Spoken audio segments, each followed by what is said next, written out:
Yeah, it's Eric Previn, the county resident from District 3, and I have to say the probation mental health report was interesting. I think we're getting a little bit more clarity, but it's upsetting still on a number of for a number of reasons. One, I think the most glaring that was highlighted even by Powers was this split sentencing number that is extremely low, and I think that the district attorney ought to get down here and we ought to figure out what it is we can do to bring that number upward. I mean, I read the James Austin piece in the Sacramento Bee too, and I think Governor Brown read it as well.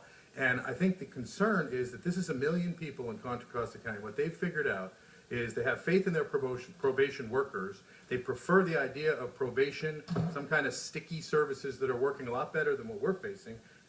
John Crowley, is it 7,000 are referred to mental health, 900 accept it, and then of that 900, 85, as I cannot be identified, 10% get better? Well, I mean, we got to do something differently because it's obviously not working. I mean, that's a disastrous number. And what he found was that by doing probation and parole more effectively, this is Austin now, up in Contra Costa County, by reducing the length of the tail, Supervisor Ridley Thomas, if you reduce the length of a tail by 50%, think of what that would do to our population. Be huge. And what effect does it have? Well, we see 20% recidivism instead of 60% recidivism, which I know it gets Supervisor Oslovsky excited. It gets us all excited because we want to solve these problems. We don't want to cycle them back through and through. Churning is not our business, Mayor Antonovich. And I've saved the last 28 seconds for you, sir, on electronic monitoring because I know you're a big champion and you're trying to get to the bottom of it.